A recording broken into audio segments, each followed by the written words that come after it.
My dad fired me from the family business I built because I canceled my sister's wedding reservations after she uninvited me. He handed my job to her fiancé. Now their dream business collapsed, and I watched the family that used me lose everything they thought they controlled. Hey, Reddit. My family thought I existed to fix their messes and pay their bills. One day I stopped, and everything fell apart. They called it betrayal.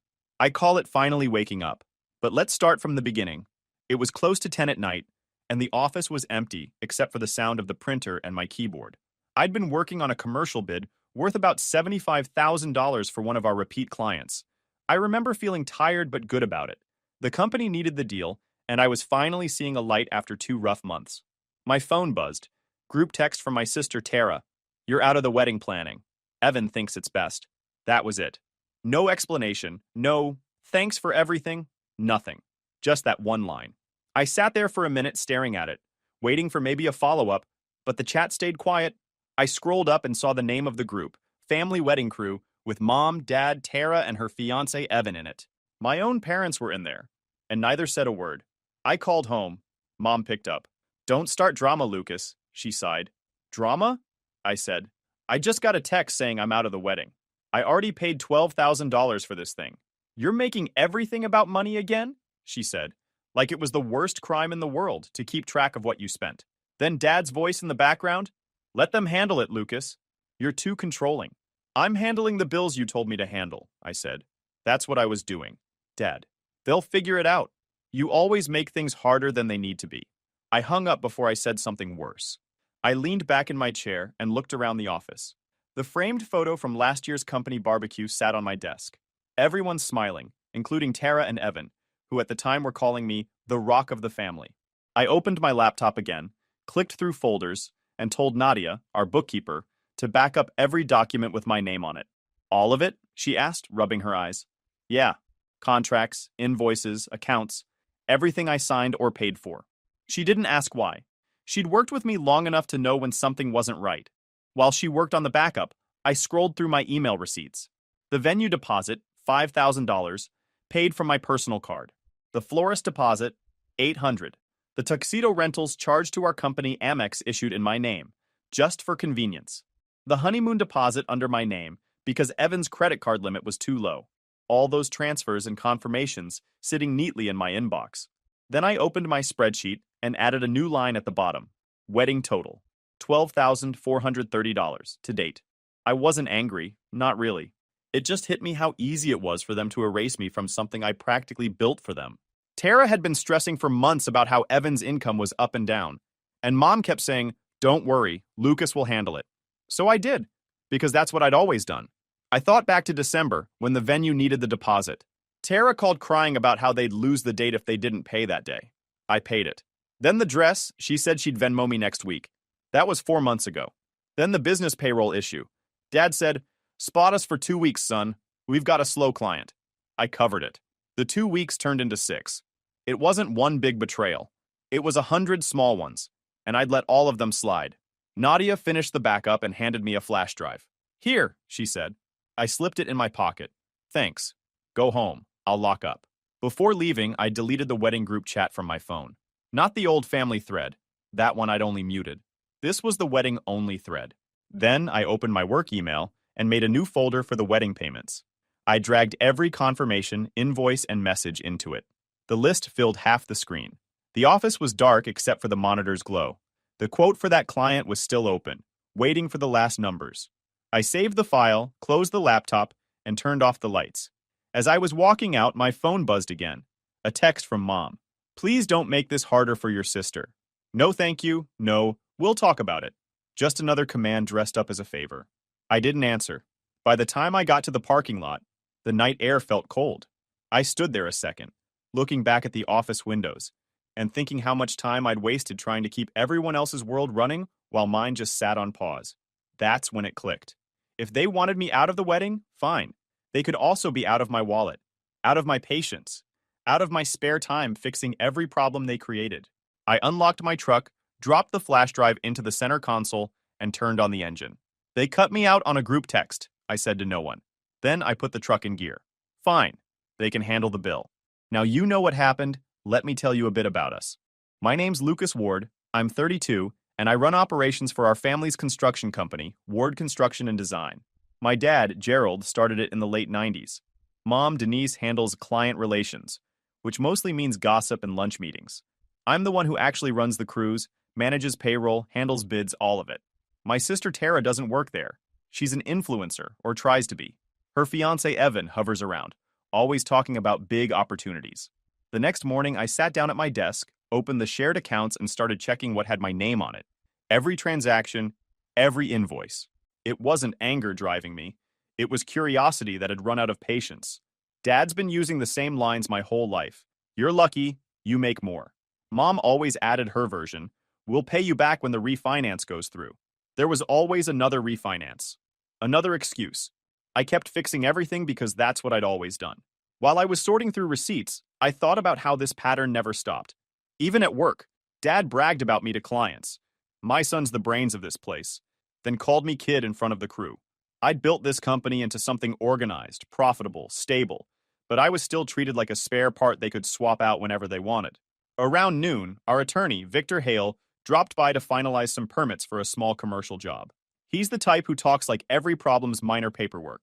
We went over signatures, project numbers, all normal until he flipped through a folder and said, "By the way, that ownership transfer went through. Evan's now a 15% partner." I stopped. "Partner where?" "Here," Victor said, tapping the company name on the header. Ward Construction. I frowned. "With what money?" He squinted at the file. "They reclassified your prior loan advances as a capital contribution under your name, then issued Evan 15% against that papered equity." I didn't say anything for a full 10 seconds. "You're telling me I paid for it?" He shrugged. "That's what it says." He closed the folder. "I assumed you approved it." He was gone before I even stood up. I walked straight to Nadia's desk. She looked up, confused. "We're changing access," I said. "Today." "To what?" "All company cards except mine. Cancel them. Auto payments, off. Move active logins to my account only. Do it quietly." She blinked. "That's going to upset them." "They'll live," I said. "Start with the AMEX." She opened her laptop. I stood beside her until she confirmed the deactivation email. I wasn't taking any more chances. Back in my office, I opened our bank portal and looked through the recent expenses. Several payments labeled consulting fee and marketing bonus sat under Evan's name. They hadn't been there 2 weeks ago. I screenshotted everyone and saved them to a flash drive. I pulled the drawer open and took out every paper statement I had from the past year. Each line told the same story. Me paying, them promising. Around 3, Mom called. I answered, because I knew she'd keep trying. "Your father says the company cards aren't working," she said. "They're canceled." "Why would you do that?" "Evan needs access now that he's a partner. He can use his own," I said. "That's not very supportive, Lucas." "I'm done supporting grown adults," I told her. "If you wanted him to have control, you should have used your money, not mine." She sighed into the phone. "You're always so cold. Maybe if you stopped taking advantage, I'd warm up again." Then I hung up. By late afternoon, I'd changed passwords, updated signatories, and created a private email backup. Nadia came by with printed confirmation reports. "All cards but yours are disabled. Auto pays off. Payroll lists on your desk." "Thanks," I said. "Go home early." She nodded, still worried. When she left, I pulled the accounts payable vendor list. Every name matched except 2, both tied to Evan's consulting contacts. I'd never met them. No W-9s, no addresses. Shell vendors. I saved copies and bundled the vendor mismatches into a clean packet. Then I emailed them to myself, subject line personal record, like I'd done 100 times before when covering for my family's mess. Only this time, I wasn't covering anything. At 6, Dad walked in, irritated. "What the hell did you do to the cards?" "They were being misused," I said. "You don't get to decide that." "I just did," I said. "If Evan's a partner, he can fund his own expenses." His face turned red. "You think you're smarter than everyone else?" "No," I said, packing my laptop. "Just more careful." He started another sentence, but I was already at the door. That night at home, I sat at the kitchen table with my laptop open and added a final note under the spreadsheet I'd started the night before. Personal funds spent on family or business. Unreimbursed. $48,230. Next to it, I typed a simple line, "No more." I shut the laptop and stared at the dark screen for a second. I'd been raised to believe that being responsible meant fixing everything. Paying, managing, smoothing things over. Turns out, all it did was make me an easy target. The next morning, I was done thinking. I came into the office early, opened my laptop, and pulled up every wedding vendor contract still tied to my name. The first one was the venue. I called, gave them the contract number, and said, cancel it. The booking's under Lucas Ward. The manager hesitated for a second, then confirmed. Refunds go back to the original cards. I went down the list. The florist, the caterer, the tux rental, the travel agency for the honeymoon. Each call was short and polite. I didn't explain or justify anything. When they asked if something happened, I said, plans changed. Refund confirmations hit my inbox by afternoon. The funds posted over the next few business days. I made a new folder on my desktop, refunds_confirmed, dropped each PDF inside as soon as it came through. That stack would become Exhibit A. It felt like sorting laundry. No emotion. Just cleaning up what was already mine. By 10, I was halfway through checking our job site invoices when the office door slammed open. Evan walked in wearing his usual too-tight shirt and cheap cologne. You can't just pull funding, he said, voice sharp. I didn't even look up. Wasn't funding, I said. Was a refund. Big difference. He stepped closer to my desk. You think you're hurting me? You're just screwing over your sister. Then maybe she should have checked who signed the checks before she sent that text, I said. He stood there breathing hard, trying to look tough. You've got a problem with me. Take it up directly, he said. I am, I said. You're terminated as an employee. Partner or not, you're cut off from spend and systems. Leave the office. He laughed. You can't cut me off. I'm a partner. Then use your 15% to pay your own vendors, I said. Conversation's over. He opened his mouth again, but I pointed at the door. Out. He stood there a few seconds longer, then shouldered past. He cut too close to Nadia's desk. A single sheet skated to the floor. He didn't look back. Nadia looked at me as she picked them up. What was that about? Nothing I can't handle, I said. Just clearing out more dead weight. Not long after, Dad showed up. His tone was that mix of irritation and fake authority he always used when he thought yelling could fix things. I just got a call from Evan. What the hell are you doing? Cleaning up my accounts, I said. You're making a scene. The wedding's next month. Then maybe use your card next time, I said, gathering the files I needed. Don't walk away from me, Lucas. I walked past him anyway. I'm not walking away. I'm just done being your bank. I left him standing in the hall, red-faced and sputtering. By the afternoon, my phone was blowing up. First Mom's texts, "You've gone too far." Then Tara's posts started appearing on social media. She wrote a long paragraph about how her toxic brother had ruined her special day out of jealousy. The kind of thing people post when they need strangers to take their side. I didn't comment. I didn't even read the whole thing.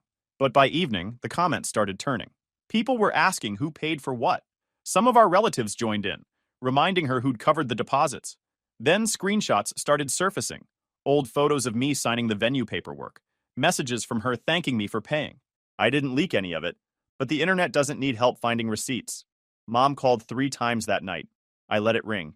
Dad texted once. Fix this before you embarrass everyone. I didn't answer him either. When I came in the next morning, Nadia was already at her desk. She looked nervous. Your family's all over Facebook, she said.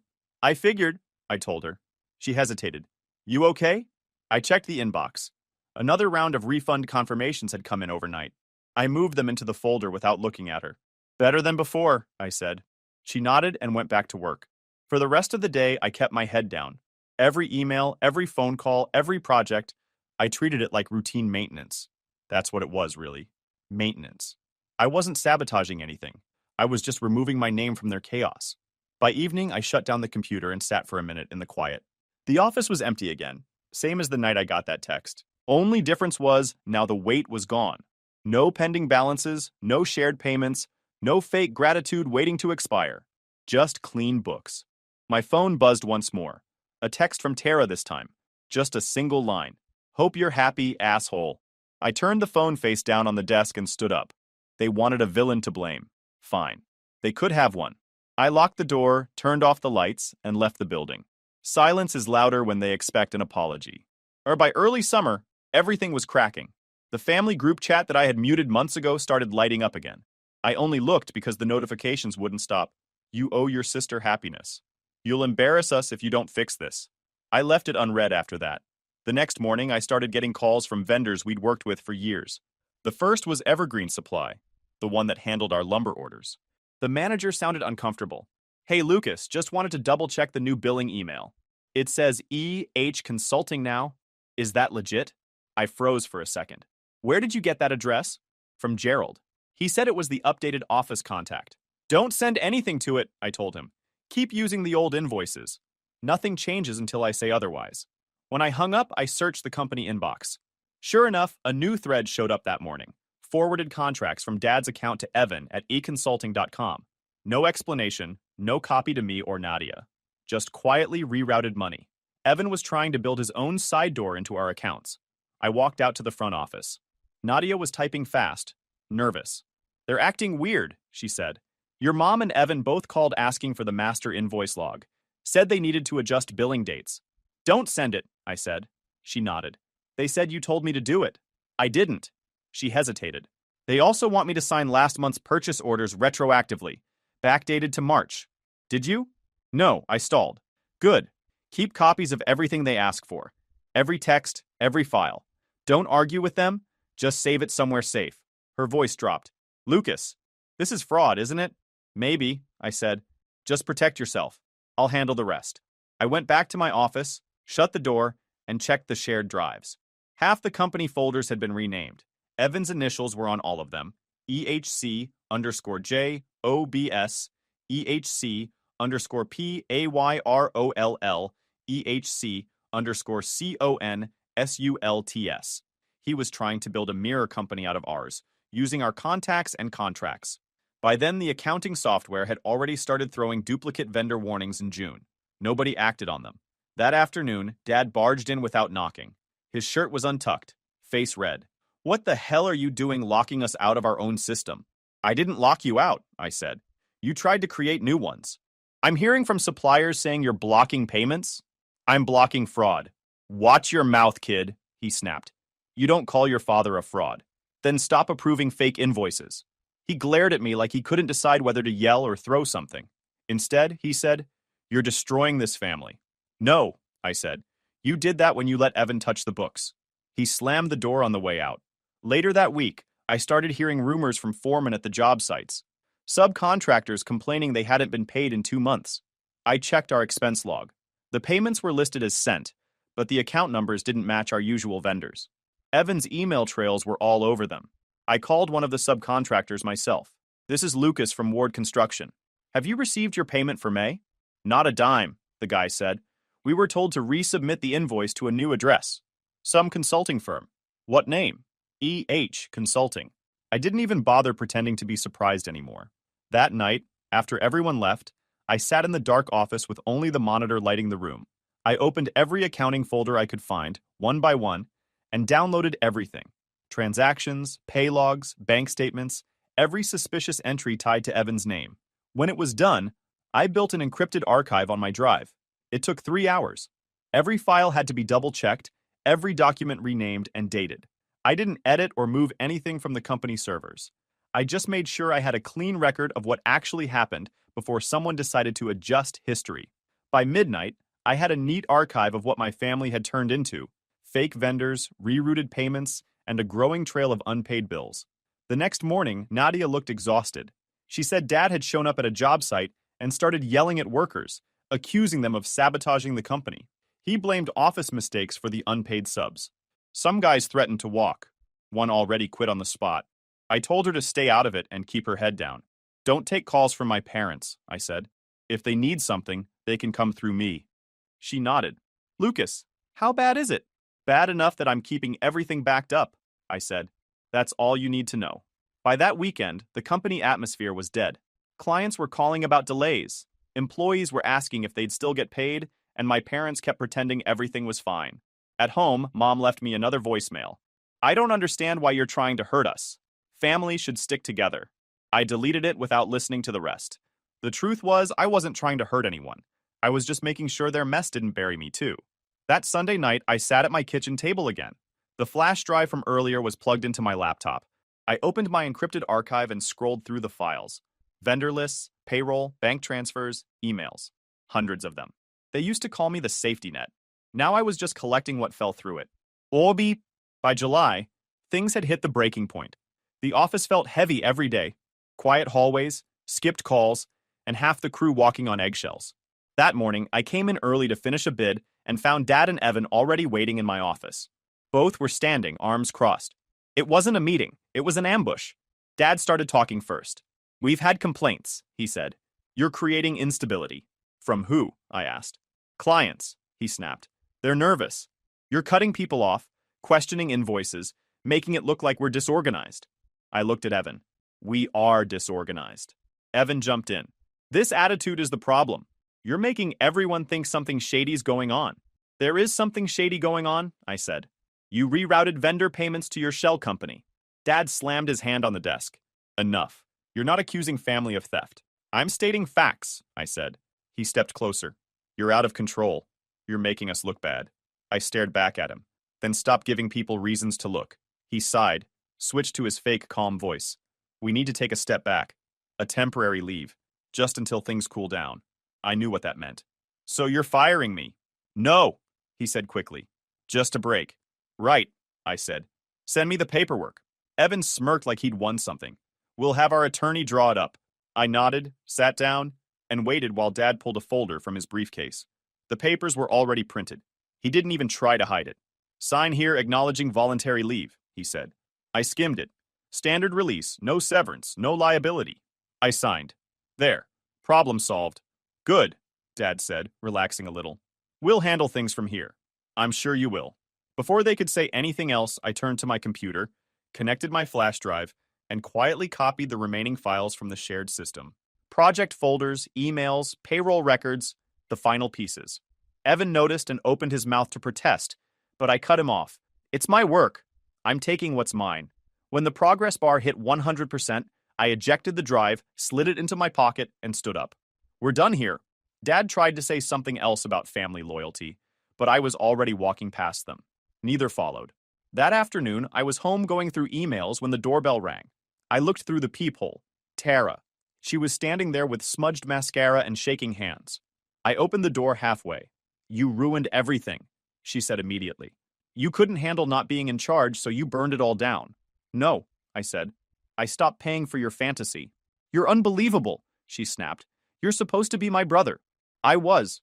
Right up until you cut me out on a group text." She started crying, then yelling again. It all came out in waves. How the wedding was canceled, how people were talking, how Mom said I'd lost it. I didn't interrupt. I just stood there until she ran out of things to say.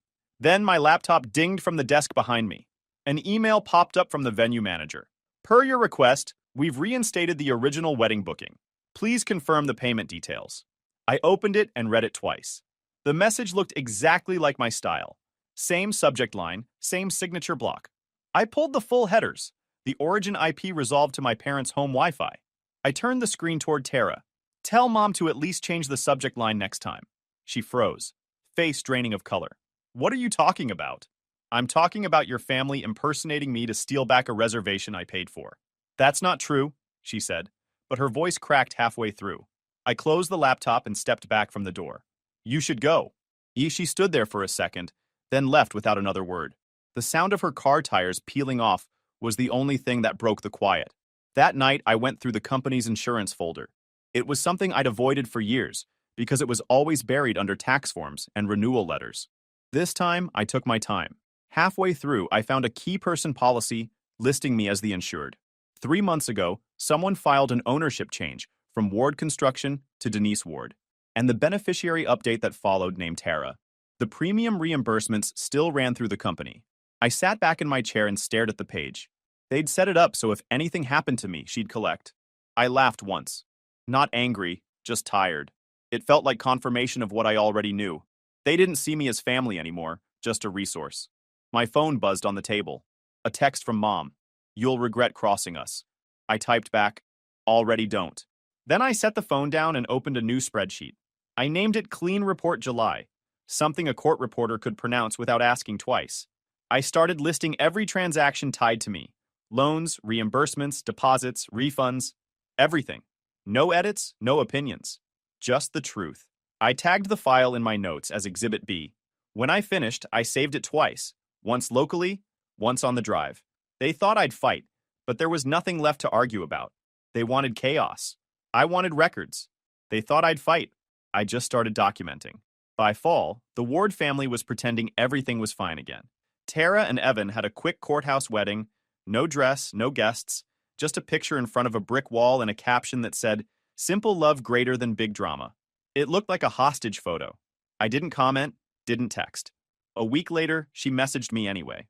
"Can I borrow $5,000 to get ahead on bills? Evan's commission hasn't cleared yet." I stared at the message for a minute, then replied, "Sure, you'll get a loan agreement shortly." I opened a contract template from my files, added her name, set it at 6% interest, 6 months, and a collateral clause using her engagement ring as security if the loan defaulted. No tricks, just clean, legal language. I signed it and sent it as a PDF. 2 hours later, the document came back with her digital signature at the bottom. No message attached. I transferred the money. No emojis, no congrats. Business only. The next morning, I met Nadia at a diner near the industrial park. She looked tired but calm. I slid 2 thin folders across the table. One labeled refunds confirmed, the other a compiled packet of company accounts. She glanced at them, then at me. "You sure you want me handling this?" "Yes," I said. "Submit everything clean. No favors for anyone. Not for me, not for them." She opened the folders, flipping through pages. "There are a lot of mismatched numbers here." "I know. Don't fix them. Just file them the right way." She nodded slowly. "This is going to raise questions." "Good," I said. We finished breakfast mostly in silence. When we got up to leave, she hesitated. "Lucas, if this goes south, they're going to blame you." "They already did," I said. "This just gives them a reason they can't argue with." Over the next few weeks, Nadia worked through the company's year-end bookkeeping. She didn't hide anything. Every duplicate invoice, every fake vendor, every expense under Evan's name. The system's reconciliation software automatically flagged the inconsistencies. Once that happened, everything else was out of our hands. It didn't take long. Within 10 days, she forwarded me a short email from our accounting software provider. The subject line read, "Account irregularities detected. Flagged to your connected external CPA. An audit-ready packet is available upon request." She added one line underneath, "It's done." I replied, "Thank you." That was it. No big speech, no panic. Just a process doing what it was built to do, record and correct. A few days later, I boxed up some things for Tara. I didn't owe her a gift, but I wanted to close the loop. I used a matte black box, simple and neat. Inside, I placed a printed copy of her signed loan agreement, the original refund receipt from the wedding venue, a small metal plaque engraved with 3 words, "Paid in full, eventually." I left the box with the front desk clerk at her apartment building. No note. She'd understand it either way. That same evening, my phone buzzed with a voicemail. Victor Hale, the family lawyer, sounding cautious. "Hey, Lucas. Just a heads up, the auditors requested full company records. Not sure what triggered it, but it's official now. Call me back when you can." I didn't call him back. I listened once, saved it, and hit delete. At that point, I wasn't angry anymore. I wasn't even curious about how it would play out. I'd spent months watching my family twist every situation to their advantage. Now the system they'd abused was finally paying attention. It wasn't revenge. It was math. Every action had a record, every lie had a timestamp, and all I did was stop cleaning their mess. Work quieted down after that. I still had side projects and a few loyal clients who followed me out of the company. I didn't tell anyone what happened. I just kept working, kept organizing, kept documenting. Nadia stopped by with a flash drive, backup copies, just in case. That weekend, I stashed it in my safe and labeled it Company, 2025, Final. A week later, I heard from a mutual contact that Evan had been panicking about tax questions. He was calling everyone he knew, saying the system glitched and mixed up their accounts. Typical. My parents were still pretending nothing was wrong, telling friends that some clerical issue had delayed payroll. I didn't say a word. The truth doesn't need help. That night, sitting at my kitchen table again, I opened a fresh spreadsheet. I titled it Post Company Assets and listed my balances, savings, and pending projects. All clean. All honest. The phone buzzed again. A text from Mom this time. Just one line. "You should fix this before it gets worse." I didn't respond. There was nothing to fix. I turned off my phone, closed the laptop, and leaned back in my chair. They built their empire on silence and favors. I built my peace on paperwork. I didn't tip anyone off. I just stopped lying for them. By winter, the letters started coming. Thick white envelopes stamped with state seals and long reference numbers. They went straight to the Ward house first. Requests for documentation, tax corrections, and account reviews. Every week, another one showed up. A friend who still worked in the office told me the stack on Dad's desk looked like a small phone book. He was yelling every morning now, pacing between his office and the break room, blaming clerical mistakes and snitches. Then it hit the rest of them. Tara's car got repossessed right out of her office parking lot. Someone filmed it and posted it online. She tried to spin it with a caption, dealing with haters and financial stress, but staying positive. The comments were brutal. Mom took to Facebook again, claiming the unfair system was targeting small family businesses. She called herself a mother wronged by bureaucracy. Dad followed with his own rant about betrayal by your own blood. People shared screenshots of both posts with laughing emojis. By January, Ward Construction was unofficially dead. Suppliers were gossiping about unpaid balances, fake invoices, and missing checks. Clients backed out of contracts. The name Ward became a warning, not a reference. I stayed quiet. I still had copies of everything, but I didn't need to use them. The truth was already working on its own. Then came the lawsuit. A courier showed up at my door with a thick folder stamped civil complaint. The Wards, meaning my parents and Evan, were suing me for business sabotage and intentional interference with operations. I read through it once. The claims were vague, mostly emotion wrapped in legal terms. They wanted damages, reputation repair, even court fees. I called the number listed for their attorney, Victor Hale. "Did you really file this?" I asked. He sighed. "They insisted." I advised against it. "When's deposition?" "2 weeks." He paused before hanging up. "Lucas, you might actually want to come to this one." The deposition was held in a plain downtown office. No judge, no drama. Just a long table, a court reporter, and a pile of folders. My parents sat on one side, arms crossed, faces tight. Evan looked like he hadn't slept in days. Tara didn't show. Their lawyer started by reading statements about how I'd sabotaged systems, restricted access, and triggered a financial review out of revenge. When it was my turn, I said one line. I left in July. The system started flagging vendor discrepancies in June. The formal audit kicked off in September. I didn't trigger anything. My attorney slid an exhibit across the table. "That's true," he said. The accounting platform began auto-flagging those discrepancies in June, before Mr. Ward left. The external audit engagement began in September. That sequence is documented. Dad's face went pale. Mom whispered something under her breath. Evan just stared at the table. Their lawyer tried to object, but my attorney kept talking. "For the record, there's documentation of all transactions, and none point to Lucas Ward as the source of the issue." The court reporter paused, just long enough to feel the air go out of the room. Their lawyer closed his folder. "No further questions." We adjourned. On the way out, my attorney slid 2 folders across the table. Refunds confirmed, marked as Exhibit A, and clean report R July as Exhibit B. No speeches, just labels. Afterward, Dad caught up with me in the hallway. His voice shook. "You destroyed this family's name." I looked at him. "I didn't ruin anything." I balanced it. He didn't answer. He just walked away, muttering about loyalty. That afternoon, I signed my final separation papers. The company owed me for outstanding vacation pay and a small percentage of old projects. I took the payout, direct deposit only, and that was the end of it. A week later, their attorney filed a notice of voluntary dismissal. By February, I'd registered my new company, Ward Ledger Group. 1 person, 1 desk, 1 laptop. I didn't want crews or overhead, just small business clients who wanted clean books and honest advice. I worked quietly out of a rented office downtown. A few old contacts found me through word of mouth. The work wasn't flashy, but it was solid. Nadia helped me set up the systems. She was doing freelance accounting by then. "Feels weird starting over," she said one night while we were going over new client files. "It's better this way," I told her. "Smaller, cleaner." She smiled. "And quieter." Exactly.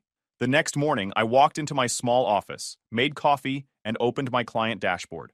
The sun hit the blinds just right, and for the first time in years, I didn't feel like I owed anyone anything. They called it betrayal. I call it balance.